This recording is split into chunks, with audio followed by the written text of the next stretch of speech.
David Duguid. Mr Deputy Speaker, and it's a pleasure to serve under your chairmanship. I haven't had the pleasure before now, so welcome to the chair. And it's a pleasure to follow the right honourable gentleman for the member for Loch Skye and Loch Arbour. Most of his speech I could find myself agreeing with, some of which perhaps not, particularly that last point about being a simple binary choice. I think that it's a mistake we make when we think it's either one side of the argument or another. I think it's far more complex than that, and I will try to cover some of those points in my speech. I congratulate my right honourable friend, the member for South Northamptonshire, for securing this important debate. And I welcomed the opportunity, although it was a very small part to play in that report. I joined the committee as the report was being completed, but I was delighted to be a small part of it and to provide a forward to it as well. The Energy Trilemma refers to the need to find a balance between energy security, affordability and sustainability. As we continue through the energy transition, which we've already started, we need to keep the lights on, we need to generate heat and enable transportation. In other words, we need to keep our society and our economy alive and kicking, and alive and well.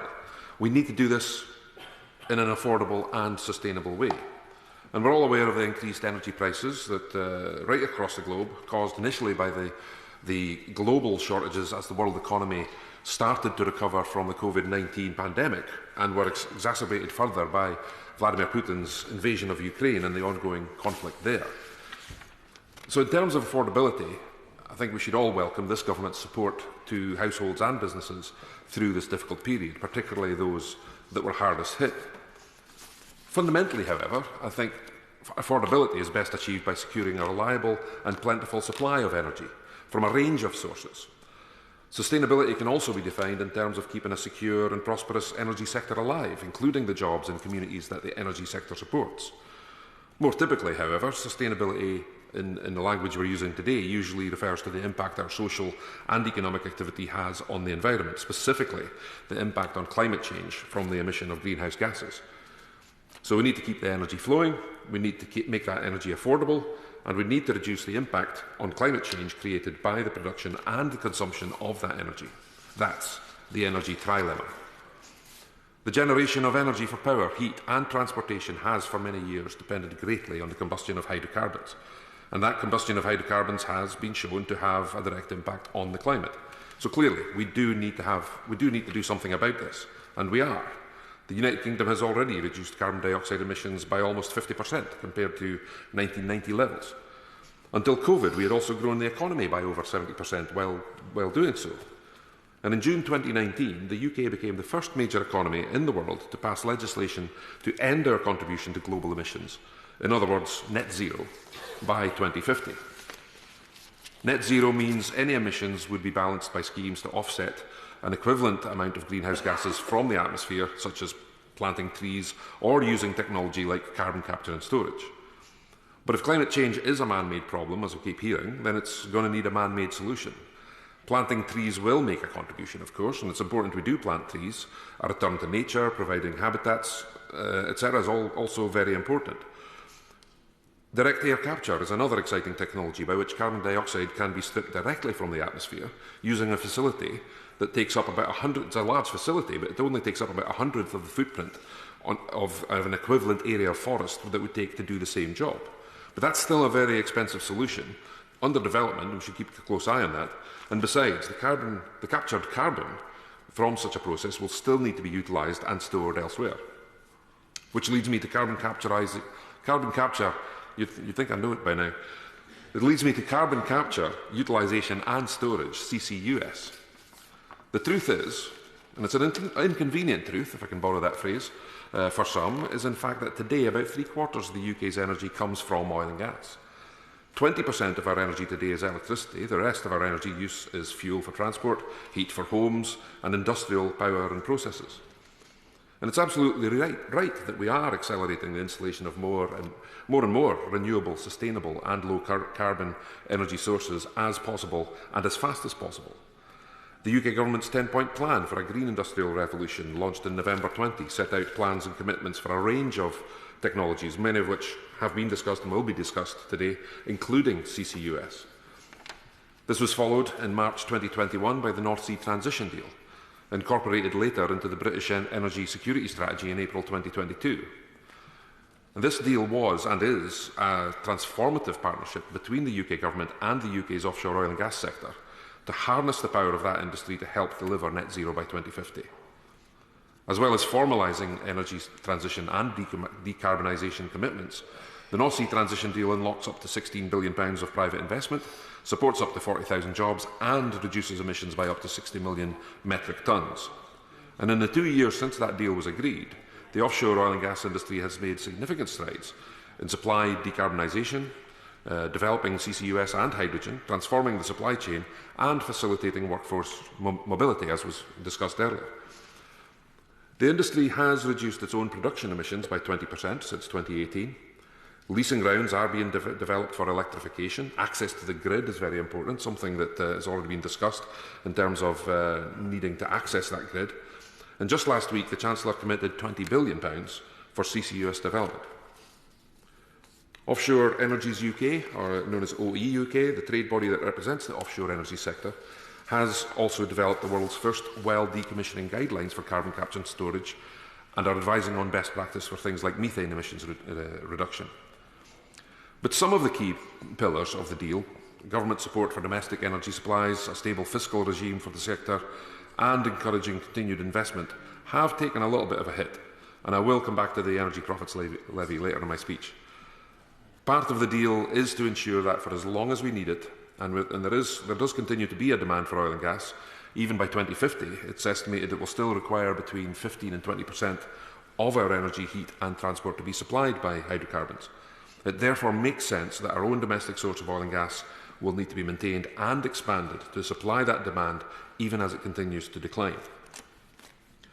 We produce a little under 50% of our own gas at the moment, with a majority of the shortfall being supplied by other countries like Norway, the US, Qatar, of which the carbon footprint of just getting that gas here can be up to twice as high as if it was produced here. I welcome the UK government's launch of the 33rd UK offshore licensing round. And many have asked, in fact I was hoping for a Labour intervention at that point, but their benches are woefully empty today. But many have asked how this can at all be consistent with our net zero objectives. And for the reasons I've described earlier, a barrel of oil or a cubic metre of gas produced in this country is better for us than those produced elsewhere, while we're still using it. Hydrocarbons produced here are done so more responsibly, under the strictest of regulatory regimes, and creating less emissions from transportation than those imported from elsewhere. We also need to make sure we retain the skills, the expertise, the technology and the capital and revenue generated by oil and gas, which is still significant despite being in decline, to help deliver that energy transition. And unlike in previous licensing rounds, this licensing round has been launched following the introduction by this government of the climate compatibility checkpoint. This checkpoint ensures that no offshore licence will be awarded that puts the UK's Paris Agreement and COP26 commitments at risk. It also puts more emphasis on the industry's own operational emissions than was previously. And as well as keeping a close eye on the status of the UK as a net importer of oil and gas, which we've been a net importer of oil and gas since 2004. So we're not going to get to 2050 with the lights on, with our homes and offices heated, our economy still moving without oil and gas. So of course it follows that we're certainly not going to get to net zero by 2050 without CCUS.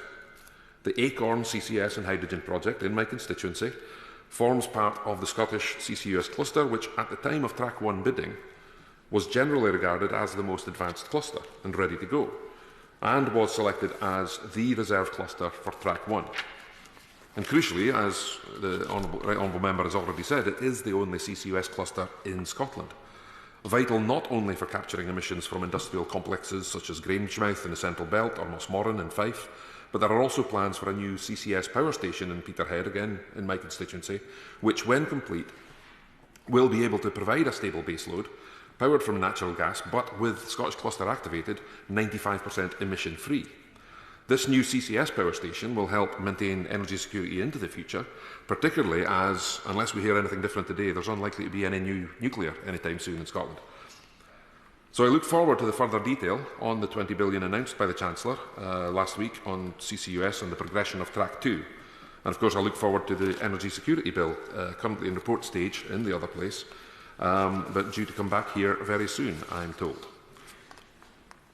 So I think the real opportunity, when you consider, for example, that if we were to get to absolute zero, never mind net zero, if we were to get to absolute zero emissions across the whole of the UK, those UK emissions add up to around 1% of global emissions. We often hear that as an excuse for not doing anything. I don't believe that for a second.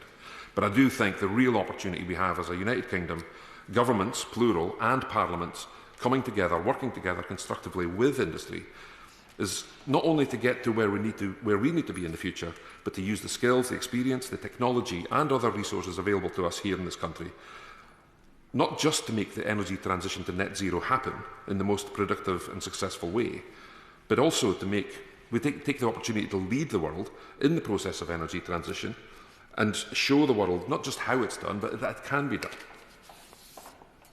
I want to finish on the subject of the energy profit levy just very quickly. Opposition parties have called for and continue to call for ever higher taxes on oil and gas producers. But compared to almost every other business who currently pay a corporation tax of 19%, due to rise next month to 25%, oil and gas companies were already paying 40%, with the EPL bringing them up to 75% overall. And contrary to opposition parties' calls for a straightforward punitive tax, I do welcome the investment allowance provided by this government. However, to be clear, this allowance is not available for all investment opportunities, including in renewables, I think has already been pointed out. And I'm told by OE UK that over 90% of their members have downgraded their investment plans in the UK as a result of the EPL. Now, I do recognise that the revenues raised by this tax does go some way towards paying some of the energy support provided by this government, but I look forward to engaging with the industry and government on how and when the profits being made by these companies in this country are deemed to have returned to a more normal level. The EPL has a particular impact to smaller independent operators such as Harbour, Ithaca, Spirit, Enquest and a number of other smaller businesses who don't have the resources of, for example, BP and Shell to invest elsewhere in the world. Another impact on these smaller independent producers comes from the revisions to the EPL to eliminate the price floor, which has had perhaps, well, the unintended consequence in terms of reducing lending capacity available from banks to the sector. Unlike some of the other larger companies, these smaller organisations cannot afford to fund capital expenditure solely from their own balance sheets. These independent operators will be vital in ensuring the continued development of North Sea oil fields as the major companies redeploy assets elsewhere and are therefore critical to help government avoid the costs of stranded North Sea assets in the medium to long term. And that will be critical in safeguarding the UK's security of energy supply in years to come, while at the same time those companies' resources and skills and expertise are used to make sure we do make the energy transition to net zero as we plan to do. Thank you. Alistair Carmichael.